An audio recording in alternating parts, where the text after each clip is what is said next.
Hello everybody, my name is Tossie Long, and today I will be teaching you how to properly create a rhetorical analysis essay.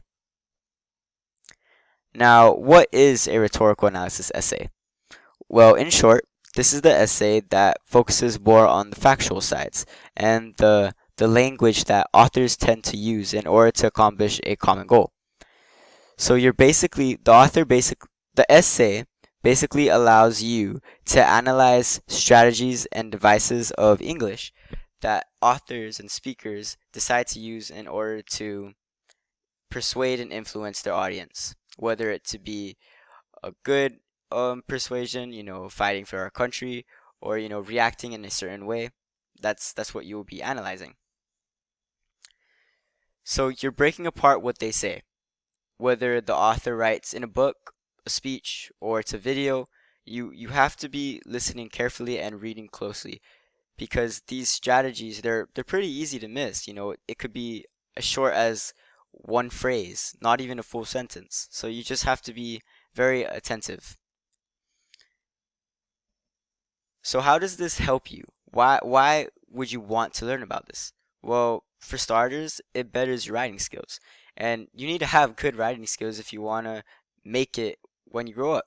I'm talking about college applications. So you need to having that good background on English and rhetoric strategies and just, the common way of casually talking to people will help you develop into a stronger person when you're talking about things such as politics or new findings in science.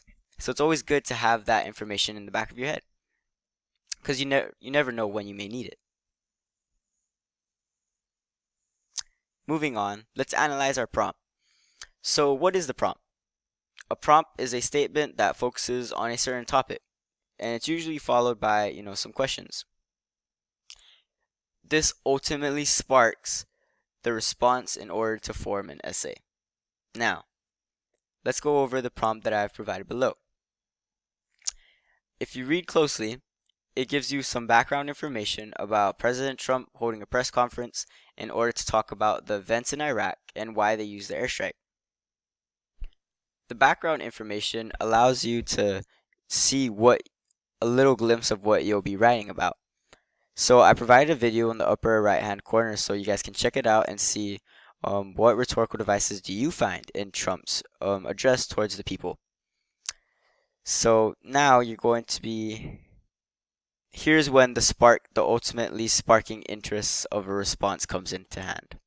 So based off of Trump's address, compose a rhetorical analysis essay. So now you know you're composing a rhetorical analysis essay. Why? So that you can depict how Trump uses his rhetorical strategies to address the public of what had occurred. And what had occurred was the airstrike in Iraq. So you're basically just going to be listening to a 4-minute speech of Trump talking about why he decided to use an airstrike in Iraq as well as what had happened in Iraq. This is how you'll be starting your rhetorical analysis essay. So every essay starts with an introduction. It's a must. And with that being said, you need to have a pretty strong introduction. I assume you guys want to have your readers read your material and retain the information from your material. With that being said, you need to have a strong hook statement. So I'm saying your hook statement has to be your wow factor of that introduction paragraph. Yes, your thesis statement is important, your purpose is important, all the claims that you make or find from Trump is important, but all of that is not going to matter if the reader simply decides not to read your material. So the first sentence needs to be a wow factor. Now let's go straight into it. The wow factor here, he's talking about an airstrike in Baghdad, Iraq, and most people know that Iran and U.S. are on not so friendly terms. So this sparks an interest into some people who may like politics or may like international news or national news. Now this goes further. So now you have their attention. So now you want to explain what is happening. So you talk about how the Iranian general died, and how Trump states that he poses a threat to the U.S. Now, stating that, you establish his purpose. Why does Trump hold a press conference at all? Well, because he wants to address the general public of what recently happened, as well as why they acted the way that they did. So he wants to address the general public of the airstrike that occurred in Iraq that killed the Iranian general, as well as why they chose the airstrike to kill him. So after you state your purpose, you go on further into creating your thesis statement. Now your thesis statement always has to come at the end of your introduction paragraph. It's basically the sum of the claims. Now, what are his claims? Well, he utilizes the rhetorical strategies of logos, nationalism, and reification in order to establish his purpose that we had stated above. So your thesis statement and your purpose work hand in hand. So because Trump utilized logos, nationalism, and reification, he was able to accomplish his purpose in addressing the general public of what recently happened, as well as why they acted the way that they did. So you see how that works hand in hand? It allows the reader to smoothly transition into each sentence that you're stating. That's why it's important to, be specific when you're talking in your introduction. Talk in third person. You don't want any bias, no first person, none of that. On another note, let's give you some examples of what not to do. You should not do this. Now, just by looking at it, you can see that it's awfully short. I can really spot some grammatical errors as well. So, this introduction is very vague. It doesn't seem to be catching my attention from reading it, so I probably wouldn't read an essay that starts with this. It doesn't state who the audience is. He addresses his audience and utilizes rhetorical devices to prove his point. What's his point? And what are the rhetorical devices that he used to prove this point? So you see, this is why I emphasize on being specific when you're writing an introduction paragraph, or really any of your paragraphs in general. You lose the reader's interest, and that's not the goal of creating an essay. You want to inform people of why Trump uses the language that he does in order to persuade and influence people. In this case, why he's addressing the public. So just be specific.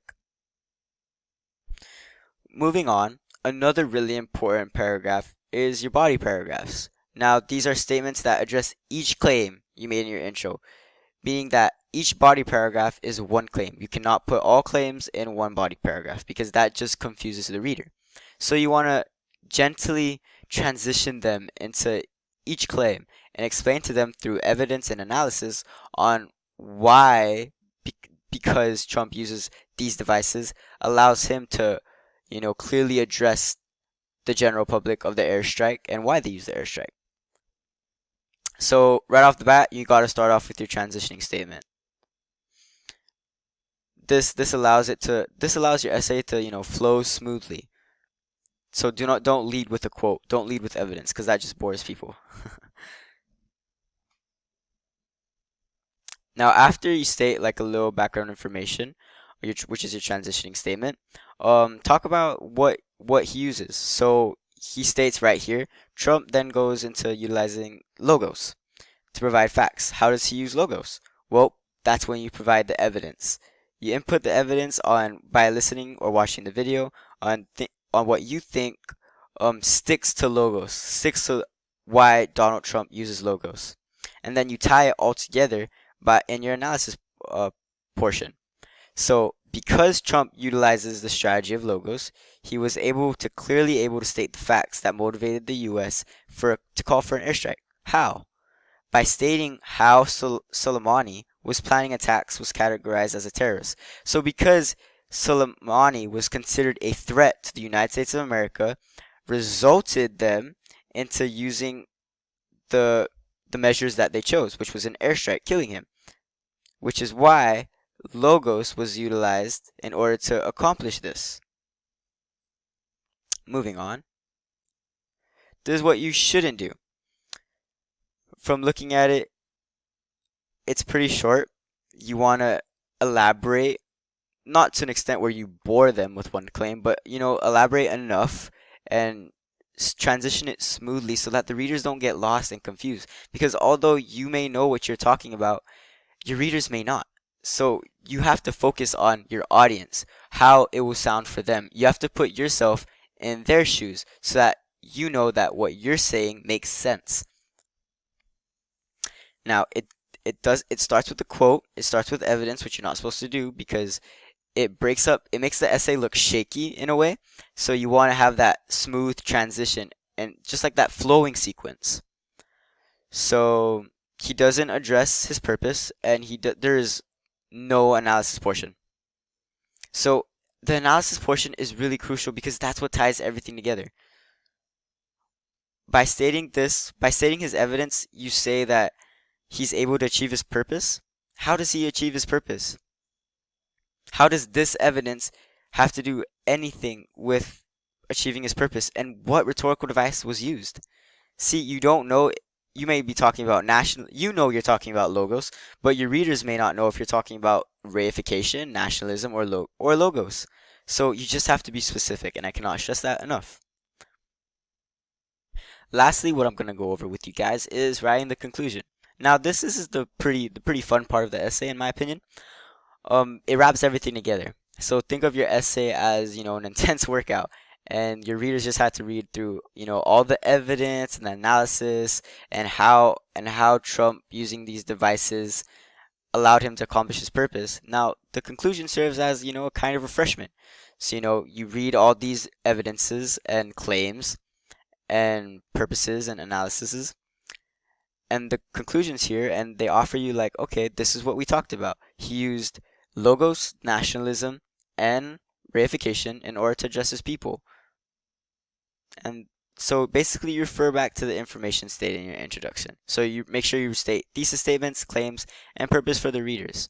So although the readers may already know, like, okay, yeah, we already know, we don't know why you're repeating it again. It's always good to conclude your essay because some people may need that, refresher so that they retain the information stated in your essay.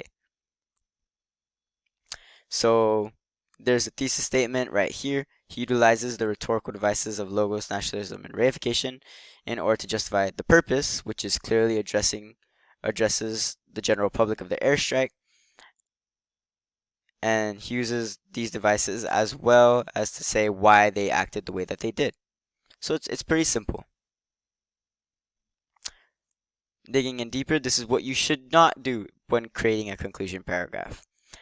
Just by looking at it, it's awfully short. Your conclusion, you don't want to make it vague. So if they don't remember what they read, this will not help them at all. From reading this conclusion, they will not know what they have just read.